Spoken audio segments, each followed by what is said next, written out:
Thursday saw the reveal trailer and blog post for the Enchanted by Nature expansion pack, as well as more information on the EA app. Hello, my name is Jennifer, and welcome to my Sims 4 news video. So I'm going to cover all three things, starting with that reveal trailer. And I actually thought it was kind of funny how it started with the Sim thinking she was a fairy, and then it turned out as we go through this that it was a dream. Oh, that was kind of funny. But I'm guessing people who really wanted fairies maybe didn't like being played with their emotions so much with that, but I thought it was amusing, typical Sims. So they show like a lot of the things in the trailer, it seemed. Though there is more information in the other two things, and obviously they show that one aspiration that we've already gone by, and she's walking through the town, which looks very pretty, and there's that gnome tree, and I also thought like the kids in the little fairy costumes and whatnot, or another like sort of dig. Anyways, I thought it was funny. So they show this, that you can forage because there is a new skill associated with that. And you can eat the things, but if you're a lower level in one of the other two things, it doesn't go over as well until you get that natural living or whatever the skill is up. So I'm not sure if it will only work in the new world or if this is something that Sims will be able to do everywhere. I'd be curious to see. And then obviously they have these ailments, which they had already mentioned previously. I'm kind of curious how those are going to work with the get to work sicknesses, because they aren't the same, and then you have to craft these cures, which I'm going to guess that they're specific to the different ailments, because there's different types of ailments. Or you can get this sim and order it from that sim, or you can learn the apothecary skill, which we already knew was a skill. So there's like two skills that I can see from this. And then that roof on that house, it looks very hobbity, but I kind of wonder if that is like, it looks a little different, but maybe it's similar to what you can do already. I know you can do curved roofs. I do them. I have done them. So there she's like learning the apothecary skill and is curing some people. And there is a career, which they don't show it really here. And obviously some new plants that you can, get out in the wild, and then you can grow them in your garden. And then here's the fairy house, and then the fairy coming out, which how they show it makes it look like you meet the fairy and then you can become a fairy. But I think it's a little bit more than that from what the blog post and whatnot indicates. But that obviously is similar looking to obviously when you become a spellcaster, like where you sort of jump up, but different in that the fairy goes around, becomes small. I don't know how often the fairies are going to be small. So the more gameplay, more fairies, June 26th, because that's when the deep dive trailer. It's a trailer. And I'm going to guess there's going to be a live stream, but that hasn't, at least to my knowledge, been announced yet, which isn't surprising because they do often announce it later. And then they have, the usual early purchase incentive that if you buy the pack by August 21st, you get those three things: that lofty leaf pond, the luminous mycena lantern, and the disguised dwelling fairy home. Which obviously there's going to be something with the pack, but that's an additional one. So the pack is out July 10th, which we already knew from the roadmap and the leak prior to that. But you don't have to pre-order to get those things. So we're going to move on to the blog post. So it says, become one with the natural world in The Sims 4 Enchanted by Nature. So, can you hear that? It sounds like the soft whisper of Mother Nature calling you to a charming new world. Oh, never mind. That's actually just a nature calling from a privy bush. So it will welcome you to Innisgreen, which we already knew that name because we had seen, the preview hosts that they had shown some things with that. A beautifully lush and wonderful land where Sims and nature live in perfect or chaotic harmony. So that link to Nature's Call is just for the event coming up on the 24th. And so let's dig deeper in the whimsical soil of Innisgreen. So it covers those areas on this blog post, a sprinkle of fairy dust. So it does some information about fairies, a little bit on the world, about balance and recovery, and the nature living coming naturally. And then they're only mentioning two Sims creators there are doing builds, but there were actually 4, so the final part covers that in a little bit of detail. So there's just one of the screenshots. There's a number of screenshots on the blog post, so you can see that looks like a little different. And they have the halos, like when you have a season's gnome holiday, they have a halo. They do the same thing. So, and then it looks like there's like a little plant there growing. Anyways, I always like new plants, so that part interests me. And then they have little fairies, and then, you know, full size fairies. So kind of curious, if you're a fairy, how that's going to work. You know, if you can easily at will change between the two, or if something triggers it. I guess we'll see. So here we go. A sprinkle of fairy dust, please. Mother Nature has a very interesting proposition, should you choose to accept it. With her guidance, Sims can become the fairy they were destined to be, and once they complete their transformation, they'll have the choice to flutter down 2 very different paths.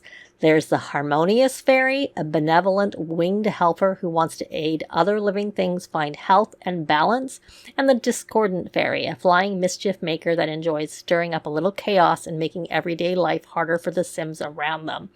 The fairy path is yours to fly, with wings to match. Fairies can develop abilities that let them nurture plants, manipulate objects, change the moods of others, and more.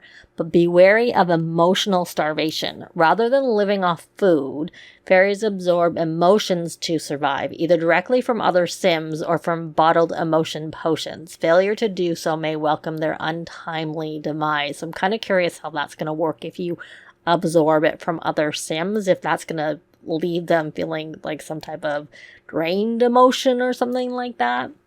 I'm just kind of, you know, it's an interesting concept. I know when I played with vampires, I usually won't, I usually have them have the plasma packs and whatnot versus actually eating or drinking blood from other Sims, because I know they are left very uncomfortable. So I'm kind of curious if this is going to have, obviously not the same, but similar. So you'll be able to customize your fairy look to your own fairy liking with an extensive array of wings, skin tones, ears, teeth, head accessories, glowing tattoos, and more. Fairies can even use their fairy charm to deliver a special woohoo. Don't worry, non-fairy Sims, you can also have some magical fun with fairy dust, using it to enchant plants, bring gnomes to life, and more. So whether your fairy Sim chooses to sow wonder or spark chaos, or you're a Sim with very interesting neighbors, it's just the beginning of your fairy tale. So that's what they have on the blog post about the fairies. And there's the screenshot we've already seen that was kind of leaked, though it supposedly had come from EA. I just hadn't seen it officially from EA, but now it is on the EA blog post. So the 3 neighborhoods. So then we have emphasis on green. 3 neighborhoods make up Inniscreen, which we already knew, each one connecting you to nature in their own unique way. There's the coast of Admoor, a peaceful seaside village where everyday Sims enjoy life's simple pleasures. Stepping out of town brings us to Spruce Dairy Grove, a vibrant blend of friendly shops, cozy homes, and draping ivy that blur the line between civilization and the natural world. And finally, we venture deep into the magical forest of Everdew, a thick and mysterious woodland humming with enchanting energy. Inniscreen is full of new adventures, skills, and traits too. You can balance moods and discover natural remedies with your apothecary table, seek out Mother Nature, and embark on a transformative journey to becoming a fairy, be your best plant parent, and fill your home with a new array of houseplants, or unlock your inner nature nomad to dwell among the trees and live off the land. So that's what they have here. And there's another screenshot where obviously a Sim has an ailment and someone is got something to hopefully fix it, and then you can just see a lot of the things in the background there. I'm guessing those are new counters, it looks like. But then we have, it's all about balance. Living in tune with nature is more than playing in dirt and hugging trees. It means respecting the natural world and promoting a balanced coexistence. Living in Inniscreen, Sims must become emotionally grounded and find that balance, or welcome the chaos. Now they're mentioning living in Inniscreen, so again, I'm not sure if this is something that's only going to be applicable to Inniscreen or something that happens elsewhere. When Sims start to lose their balance and become imbalanced, life can get a little harder to navigate. For example, one may acquire new skills at a slower rate, or their everyday needs may become harder to solve.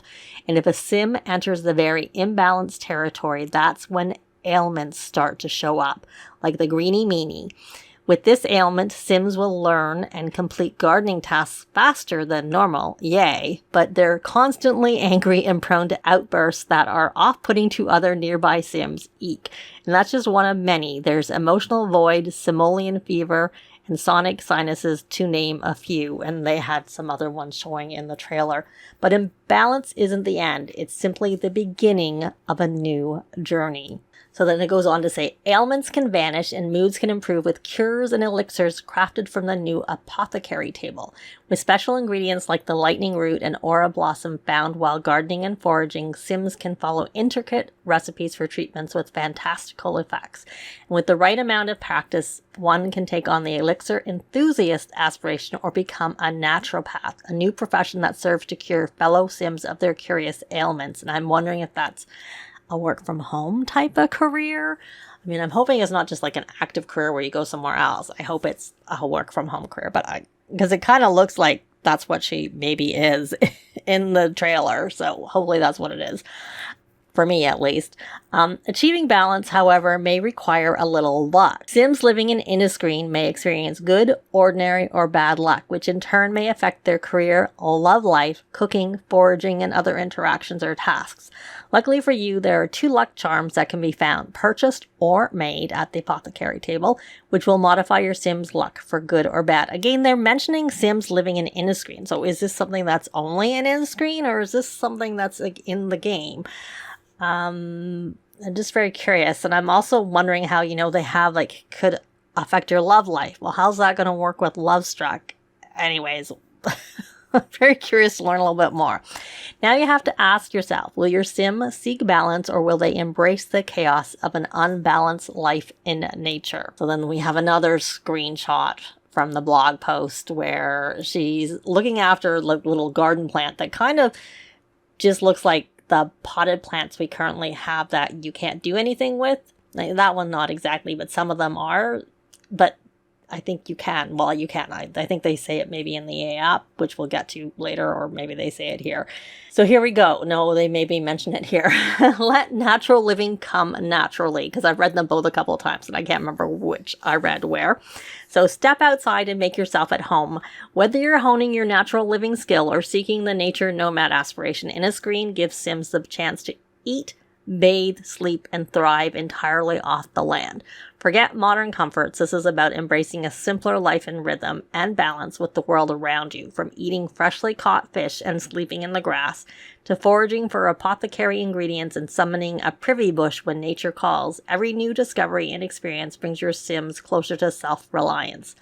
For those not quite ready to give up hot showers and cozy beds, you can try the plant parent life instead and welcome a collection of new living houseplants inside your humble abode. They're not just decoration like they've been in the past. They'll need water, care, and constant companionship.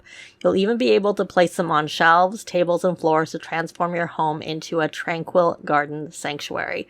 Now, do you aspire to become an elixir enthusiast, a nature nomad, or you make the Sims? And then it actually goes on to talk about the creators that they partnered with, which was the Cracked Kyber, the Sim Scrolls, Nina Schmidt, and Sandra Pika, to build an array of captivating and unique lots. And the neighborhoods of Inniscreen not only draw on nature and fantasy elements, but they also take some inspiration from the architecture and aesthetic of Ireland and Celtic artistry. So here's one of the builds, and when I counted all the builds, so here we have Crack Kyber, also known as Megan, built community lots, Whistling Thistle Gardens, and the Star Song Lounge, as well as 8 Gnome Coast Street. So that's 3 that were built. And when I added them all up, I think there's 11 in total that were built. So I'm hoping that there's more than 11 lots and there's some empty lots, because I personally tend to play on empty lots, not on pre-built lots. Otherwise, I'll have to bulldoze something. But so we have like a garden lot and a lounge there. And then here is a build by the next builder, who is Sim Scrolls. So they built or designed 2 residential lots, Grimley Gardens, Brook and Puckett Hall. And they created the gnome exhibit. So I think that's the one in the picture that's like in the world, I'm guessing. I don't really know, actually. I'm not going to read the details. I'll link to the blog post, but it's just sort of the overview. So this is quite an interesting little build here coming out of the tree. That's by Nina Schmidt or Nina. So they had 3 residential lots, Cranmore Residential, Greenwood Hamlet Residence, and Bard Boulevard. And that is one of their builds, the one with the thing coming, the tree, the house coming out of the tree. And then we have this one here. So one thing I found interesting is that none of these seem to have like that flat roof that was in that picture of the 3 neighborhoods, the little, sort of up and bent and flat. But anyway, so that one was by Sandra Pica. They had 3 lots. Gringles, which is like a bar from what I can gather there. And then I think the other 2 sound like they're residential lots. One Mary Shores Road and 42 Norm Fair Drive. So, but I'm saying it's a bar, but they said it's a community space somewhere your Sims can meet as a family or come on a date or venture out alone or use a chess table. So I'm not really sure what it is.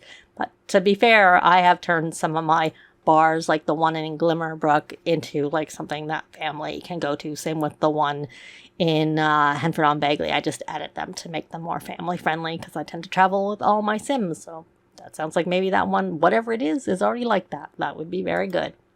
And then we have like this picture here, which has like the little pond, the little house, and the other stuff, because it says if you purchase again before August 21st, you get the early purchase incentive, which is the Lovey Leaf Pond, the glowing Mycena lantern, and the disguised dwelling fairy home. So those are what those things are. So that's everything from the blog post. It says the price. That's obviously in US dollars. It'll be whatever the price is, where you're from for expansion packs. For me, currently in Canada, it's $54.99. I don't know what the price is elsewhere. I know sometimes it changes. So now we're moving on to what's on the EA app, which has 4 categories: nature, magic, balance, and enchantment, and they have subcategories. So starting with nature, we have feel at home in nature. The natural living skill is about becoming more comfortable outside to the point where your Sim is so happy living in the great outdoors as they would be with a bed and plumbing. Sims can meet their needs in nature by sleeping on the ground, relieving themselves in a privy bush, talking to nature, and eating food they forage or catch, among other things. Sims may find these things uncomfortable at first, but will become more comfortable as their skill level increases. I'm curious if this is a 5 or 10 level skill. It would be more challenging if it was a 10 level skill, so hopefully I hope that's what it is, but it also seems like you don't need to be a fairy to do that. Then we have the 3 new traits under personality, which we had already heard about. Plant lovers are happiest surrounded by greenery and will sink into negative moods if they're away from plants for too long. Mystical Sims are empathetic and want to guide others towards more balanced lives, so they'll build their apothecary and gardening skills faster. Disruptive Sims are daring individuals who love freedom and excitement, even if their fun is sometimes at the expense of others. They'll build mischief, logic, and charisma skill faster. So that seems to really, the last 2 seem to affect your skill building. And then we have gardening and crafting. Bring nature inside. Grow just about any plant inside using 4 new tabletop plant pots. So that seems different than the other thing where they were talking about the sort of decorative plants that you have to care for. These pots will fit in medium-sized spaces like on tables or shelves, and you can use them to grow both harvestables and decorative plants, unless somehow those are what turns currently decorative plants into plants that you have to look after, maybe. Turn your home into a lush garden. Another way to bring the outside inside is the new Nature Press, which Sims can use to create decor like candles and wall art from the treasures they find in nature. So I wonder if there's like more wax, because right now you get wax with honey, which is with beehives from Seasons, and then obviously Eco Lifestyle, you can get them from soy plants. Or if it's just something that you're going to be able to buy, or if they're going to make the soy plant base game. I can't imagine them making the honey base game, the bees base game, or if there's going to be a new one.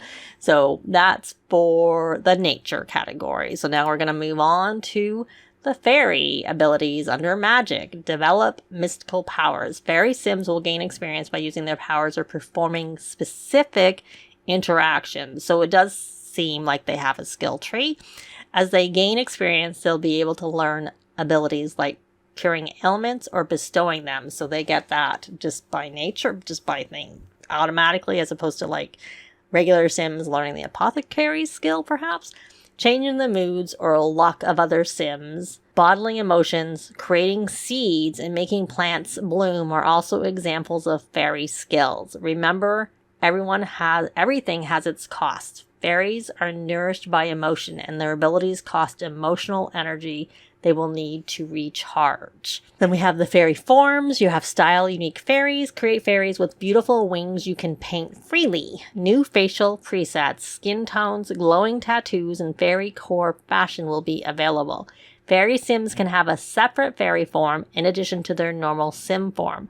While Sims can start as fairies in Create a Sim, they can also become fairies through a special journey that'll have them summoning Mother Nature and visiting the Enchanted Springs. Fairies also have a new woohoo and a new death, emotional starvation. And we have fairy dust, enchant plants, gnomes, and more. You don't have to be a fairy to use fairy dust. It's enchanting fun for everyone.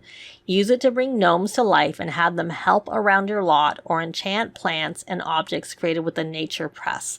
Enchanted plants may be easier to care for or produce a bigger harvest, but they can also attract magical pests called pixies. Fairies create their own fairy dust. Other Sims can ask them for it, and both fairies and non-fairies can find it while foraging or pick it up at special locations. Then we are going to move on to balance. We have ailments. Experience strange effects. There are 8 different ailments, and they're not all bad. A lot of them depend on your perspective. For example, the luck magnet will build up your Sim's good luck by stealing it from everyone around them. Another ailment will saddle your Sim with an uncomfortable urge to create, and another will have them feeling emotionally nothing. Ailments may be caused by imbalance, caught from ailing Sims, or inflicted through the meddling of a fairy. Then we go on and we have the apothecary skill. Again, I'm wondering if this is like a 10 level skill. I would think probably it is, but I don't know. Use new books and the Leafy Ledge Apothecary Table to build your apothecary skill. Craft cures for ailments, elixirs that affect the needs or emotions of Sims, and even an emotion stone. There are 22 recipes total. Emotion stones are limited use items that can siphon emotions from Sims. Emotions can be a key ingredient for some recipes, and fairy Sims can consume them to recharge their emotional energy. That energy will decay more slowly while a fairy Sim has an emotion stone in their inventory. So something that seems like it would be very useful for a fairy. And then we have luck. Play the odds. Luck affects a Sim's chances of getting positive outcomes from crafting, foraging, socializing with other Sims, and more. Luck even plays a role in whether evil gnomes will show up on your lot. You can check a Sim's luck by looking at their Simology panel, which is already pretty cluttered. And it can be changed in various ways, like by asking Spruce Almighty for help or being the target of a fairy's play with luck ability. You can turn off the luck system via your in-game settings, so you don't have to have that if you don't want it. So now our final category is enchantment. So it starts with the neighborhoods. Explore a world in bloom. The coast of Admore is a Celtic-inspired town with walkable streets, a giant gnome statue, and a lot of history. It's the most down-to-earth of Inniscreen's neighborhoods. Spruce Dairy Grove is a very nature-focused community with a touch of the mystical thrown in. Everdew is a hot spot for fairy activity where their powers are used openly and even the plants feel fantastical. The Mosswell Fairy Hub, a large mushroom, is located here. Explore to discover more enchanting surprises. And then finally, new faces. Meet fantastic new friends. Mother Nature can be summoned and she can help Sims on their quests to become fairies. There's also a special glasswood tree statue that summons Spruce Almighty. This verdant fellow can help out around your lot or even improve a Sim's luck. You can get your own statue and place it on your lot to summon him more easily. And I'm guessing that's the little statue that was in the preview. That's my thought. But anyways, so here we go again. It is out July 10th. You only have to purchase by the 21st if you want that Fairy Garden digital content. You do not need to pre-order. Here's the roadmap, which gives you some of the dates. Obviously, that Nature's Calling event is coming on Tuesday, June 24th. And the Sims Direct just announced that next week they'll be releasing their previous patch on all remaining platforms, resolving console gallery issues, as well as including a small number of fixes introduced from the last update. And they'll provide more information once available, so console will be getting that update. And I'm guessing, since they're doing some fixes with respect to the last update, that computer players will also get an update, but we'll see soon. Then we have the Enchanted by Nature gameplay trailer on June 26th, which is the same week.